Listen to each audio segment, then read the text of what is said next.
Edit audio. What's up, y'all? Welcome to season 2 of the Teardown, a podcast hosted by me, Vegas Inc., hopefully still your favorite polarizing tattooer. Every episode, I sit down and chat with amazing guest artists, and we dive in more intimately on the politics of the tattoo industry, as well as some topics I feel are more relevant in contemporary tattooing. The thing that consistently frustrates me is how enormous and how ongoing of a problem it is that people are having really harmful tattooing experiences. In this modern, neo-colonial westernized place, there's so many barriers where it's even if you do get an apprenticeship, you're working for free. When I'm in the room, I'm acutely aware of the success of Revival. So, the fact that Māori can go out, open a studio, have economic security, wear moko without persecution, those are all huge milestones. So, now that we're all set up, let's get started. Are you ready?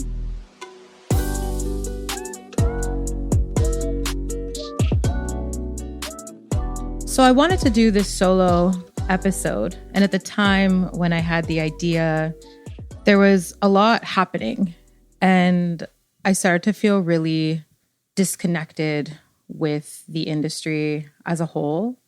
Felt kind of lost and lost that drive, lost that excitement of the possibilities and where we could go with tattooing. And I wanted it to act as almost like a diary entry. And while I still feel a lot of the ways that I felt at the time, but time has passed and I've kind of evolved from that original thought, but those feelings are still there. I started tattooing during a time where I was very marginalized, and really my only options, or at least a lot of people made me feel like, was homelessness, jail, or dead. And it came at a time where I was really reckless and aimlessly kind of just going through life without even thinking about what my future was going to look like. I grew up in group homes or within the state, and there's these transitional periods that happen. You turn 16 and potentially move out on your own. You turn 18, you're living on your own, your workers no longer support you. You turn 21 and they no longer support you, and they no longer financially support you. Every year, with the coming years, was like a ticking time bomb for that 21. So I never saw life past 21. I didn't really see life past 18. So I lived that way. I started getting tattooed pretty young, and I felt very at ease when I used to get them done. And I didn't really feel super intimidated. And I recognize that a lot of that could be the privileges of being biracial and light-skinned, and just also luck that I didn't come across some creep at a tattoo shop. When I started tattooing, I had finally found some sort of stability. I was renting a room in a house with a couple of other queer folk, and I was literally tattooing in this bedroom.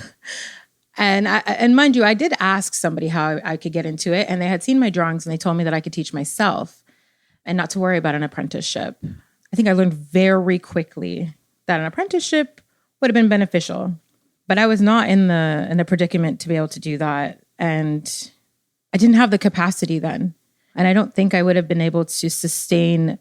I was already sort of financially supported and dependent on the tattooing, but I was too angry, too opinionated, so adverse to authority that I don't think that it would have been a great situation for me. And back then, apprenticeships were a lot worse than what they are now. But I had posted that I was tattooing online and received a very angry, very critical message from some white man, I don't know who he is, telling me how embarrassed I should be, just really ripping into me. And in that moment, I remember getting that message on Facebook and being like, should I just cuss this white man out? Or maybe I can use this opportunity to ask some questions. And it was probably really my first time engaging in humility with such intention. I just said, you know what? Like, hey, thanks for the feedback. Unfortunately, this is like something I really want to do and I care about it. And so if you can, I'm going to continue anyways. So you could either give me some advice or like best of luck. I don't know. And he gave me some advice and I carried it with me. Every year I did tattooing, it became my priority. It was to be a better artist, to be a better tattooer, to provide a better service to people. I was, like I said, disenfranchised. So a lot of my community was like other poor folks living in the hood. Like it wasn't so much about like making so much money or becoming so financially successful within that industry. It was just like, I just wanted to get good. I just wanted to get better. You know, it was the thing that, hey, like, do you want to go out and get drunk and like stay up all night till 6 a.m.? I'm like, no, I got a tattoo appointment. You know, even though I was like tattooing in kitchens and bedrooms and living rooms, it was like, no, like I really, really took this seriously. I created goals for myself and wanted to reach those goals every single time. It was like, I hit those goals, I hit those markers, but the time bomb was still ticking. I still didn't see life outside of 21 yet. And I started tattooing at 17. Coming from a background like that, it's hard to see life going and life happening. It's hard to explain. I am where I am right now with like a certain amount of intentionality, but I sometimes feel like it was just a lot of good luck and decision making that I just made a choice at some point without even knowing like what the end goal was going to be. With tattooing, it wasn't like something where I was like, I'm going to be successful and I'm going to own a studio and I'm going to be this and I'm going to be that. Like, it was truly just something to care about that was greater than myself. I didn't care about myself all that much, or I didn't love myself the way that I deserved to have been loved. And I didn't see much value in what I could provide. And I've done things, organizing, community organizing, and other stuff within child welfare. But that felt like a calling. That just felt like I was supposed to do those things. I was supposed to try to dismantle these systems of oppression for like youth in care. And it was deeply personal to me and to the people that I was growing up around. But with tattooing, it was like mine. It was for me. It was like so like, it was something for me to find value in myself a little bit. I started to take care of myself better. I started to make decisions that would facilitate a space for me to be able to grow as an artist and a tattooer. I turned 21 and the world stopped. It felt like everything just paused. And I took a breath and I was still alive and I was still here. And it was like, okay, well, I guess I have like the rest of my life, And I have spent every moment since then just wanting to be a better tattooer, a better artist, a better person. And I think this practice like gave me some stability. It grounded me. It gave me something to believe in. If I believed in it, I would in turn believe in myself. I'd have to trust myself through every process. I'd have to encourage myself every night when I would fall asleep crying because, oh my God, did I fuck up this person's body? Like, oh my God, did I cross-contaminate? And I'd have to pick myself up the next morning and go, okay, well, you do better this time. In that, I was able to structure myself in other elements of my life and just like grow as like a human, as like a full-fledged person. It gave me so much and it continues to give me so much. And I'm so grateful for it. I don't think I will ever be able to repay what this practice has been able to give me. I try every day with how I interact with my clients, how I interact in my shop, how I interact with my practice. I try every day. And I feel like I owe it that. And I will always owe it that. I'm known largely for a couple things. One is, unfortunately, I don't know why this is even a thing, but tattooing Black and brown people. It's really disappointing that that's even something that could be a niche within the industry. But I mean, that's one. And then two, being hypercritical and just a little too radical with my thoughts and my praxis. I'm like that. And I'm critical of tattooing because I love it so much. because I care about it, because I know what it's done for me and I know what it does for other people. I know what it does for other artists, for other tattooers. I've talked to tattooers who are like 20, 30 years in the game, you know, folks from other marginalized backgrounds of, you know, that time frame. And I know it could be better. I've seen it be better. I've seen it in pockets be better. And that is just like the more optimistic part of me and how I approach my praxis. Things I've learned in the past few years have been pretty instrumental in creating the person I am today, or how I see things both positively and negatively. I think the biggest one would be in 2020 when people started to fucking care about things and people started to listen more and wanting to learn because we had nothing else to do. You know, we were locked away. It was probably a height in my visibility, both positively and negatively. I had already been doing that kind of work, right? Anti-racism work and deconstructing, you know, colorism within tattooing, or attempting to, at least within my practice and the people around me and my communities. And it was so like excited. People were being held accountable. People were changing behavior. You know, people were listening. We're legitimizing the industry and legitimizing the possibilities that could happen. And then 2021 happened, that started to fizzle out. And we're like, okay, I mean, it's chill. You know, we're kind of all trying to get back to work, like whatever. And then now nobody gives a fuck anymore. It has been a heavy load to carry with not just myself, but other people, other folks that I'm in community with, other tattoo artists, other Black people, other marginalized people just in other industries who are just feeling like, damn, we're really feeling the apathy following 2020. Again, I'm like so grateful. Like during that time, I was able to build relationships with other community members around the world. That's the best part that came out of this. I mean, we also crowdsourced at the time to open my shop. So that's another great thing. I got to open a shop from that moment. But it really sucks that it seems like just nobody cares anymore. And that's what this solo episode was going to be about at the time when I had thought of it, was to discuss how shut down I am from all of it, how I'm, you know, becoming apathetic and disconnected from the work and disconnected from like what I thought we were all here for, what we all believed in. Losing that spark, that love, that joy that I felt within tattooing. I watched so many of like my friends, my comrades, my community members just exhausted, pulling away from tattooing, just like more and more depressed. And these are particularly Black tattooers, you know, Black trans tattooers, Black femmes. I felt the same and I feel the same. I feel so disappointed in it all.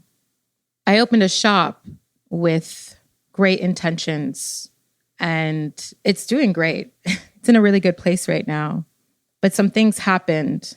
I trusted so many folks within the relationships I built in the last couple of years that we were all aligned. We all believed in the same things, that we had shared experiences and blah, blah, blah. And I learned that that is not always the case. It seems like a kind of childish lesson, but it was a lesson nonetheless. And some things happened. And I had to evolve as a person. That I don't think I was quite prepared for that evolution. I like visuals. So I describe my career as like, I'm like 12 years in. It was like toddler, you know, just learning how to tattoo. It was toddler. And then 2018, 2019, 2017, I started doing conventions and then I started to travel. I started to do guest spots. I was doing all like that fun, exciting, like teenage years of tattooing where you're just kind of like, oh, like free and still learning and it's still so new and it's still so exciting. And like, yeah, you've been doing it a while, but like now you've made all these different sorts of connections and you're learning all these different things. And then also because of my place in being a millennial, I'm also seeing like I was also within the industry when it was like old, you know, when we were still doing certain things, certain trends, to now seeing its evolution. And I got to grow within that. It's like the same thing as like the computer age. I'm old enough to remember a time when computers weren't so popular and was not in everybody's home, but like young enough to know how to operate TikTok, I guess. And that might sound like an old person thing to say, but I mean, it's true. Within my my growing and being a tattoo artist, opening the shop, it stunted, like it stopped. One minute I was like a 15-year-old like tattooer person doing the traveling and da da da. And now I'm an adult and I own a studio and I am responsible for not only myself, but for everybody that works there, to my partners, my business partners, and to my clients. And not even just my clients, the shop's clients and the other artist clients. And I have this immense responsibility that I was not prepared for. I thought I knew, you know, like very teenager-esque. I know everything. I've been doing this so long. I helped manage tattoo studios. I helped open tattoo studios. I really came in there like I'm gonna kill it. And kill it, I did not. I learned some very hard lessons and I had to grow up quickly, very quickly, and reframe the entirety of like who I was and how I approached being a tattoo shop owner. I mourn a lot of that time when I got to just enjoy being a tattooer, you know, and I'm told every day that I should be proud that I have a brick and mortar business and I own this and, you know, I'm doing this. And mind you, because I don't like financially benefit from the studio at all, we structured it that way. It's harder to feel that because of, you know, capitalism, but I also don't feel that. Like I can't get to the point of feeling excited about that because I feel like something was taken from me. You know, I was like a fucking street kid. I was just figuring out that like I don't even live in that life. Before I even owned the shop, I was trying to acclimatize to just being a person that was still alive, a person that had a car, a person that had a home and stability and have not been homeless for over 10 years. That was already enough for me to wrap my head around. But then to have to wrap my head around of like actually hitting goals and success points that I didn't even know I wanted for myself, really. And there were some negative things that happened around the shop that I will never understand.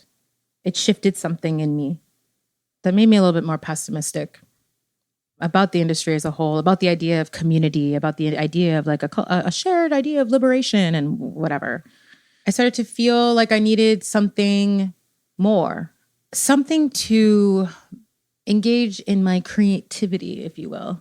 And that would be fun and exciting, something that I could still be present for while owning a space. So it didn't require me to travel. That would be relatively easy. Easier. And that was starting the Teardown, the podcast. And I am still very excited about it. You know, it gave me another creative outlet and it was another way to share ideas and things that are important to me, that are important to my tattoo community.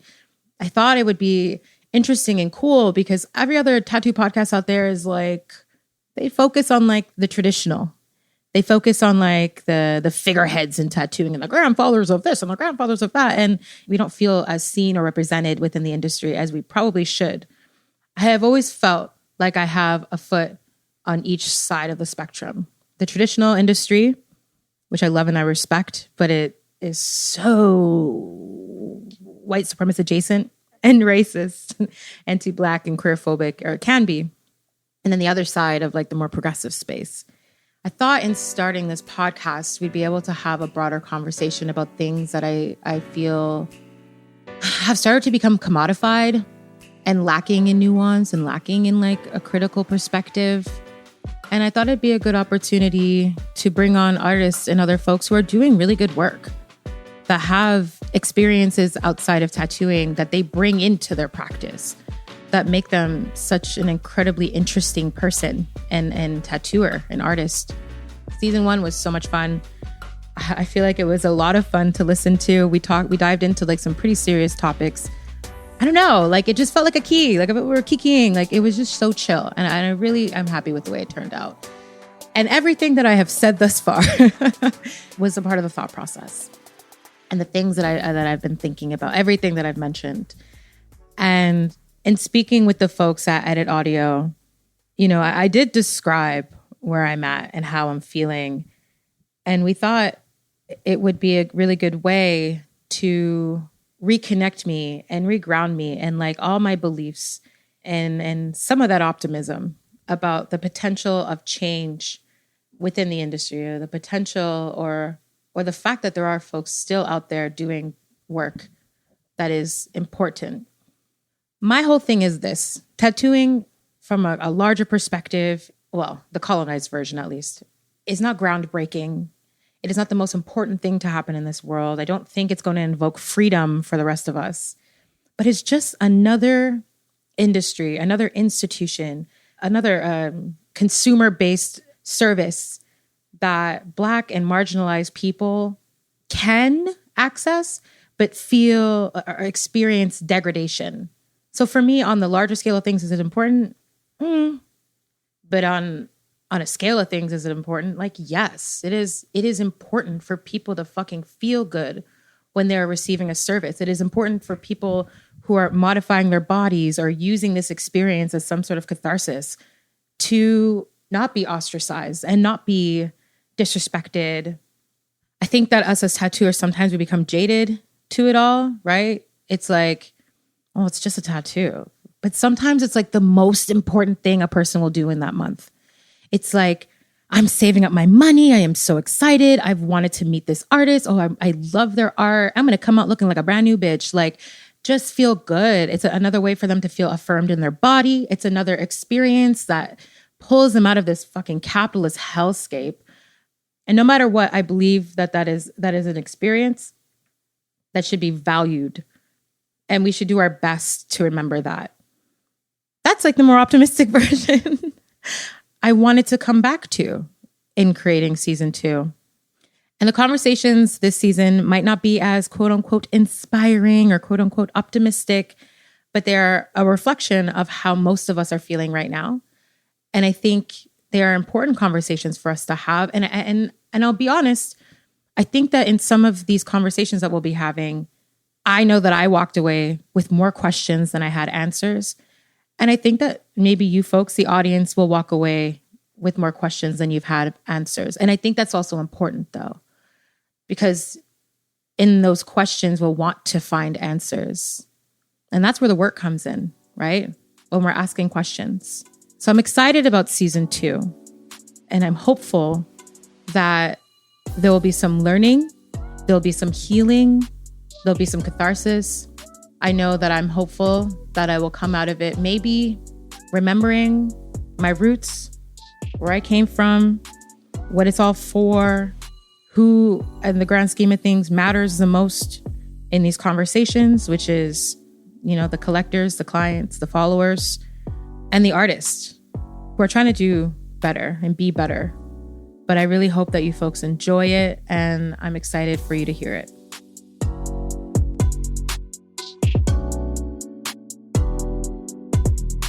That's it for today's episode, folks. Go ahead and follow the Teardown Pod on all socials. Also, make sure to leave a rating and review wherever you get your podcasts. The podcast is hosted by me, Vegas Inc. This episode was edited and mixed by Ali Silroy and was produced in collaboration with Edit Audio. Special shout out to producers Kathleen Specker and Melissa Houghton, and I'll see you at our next session.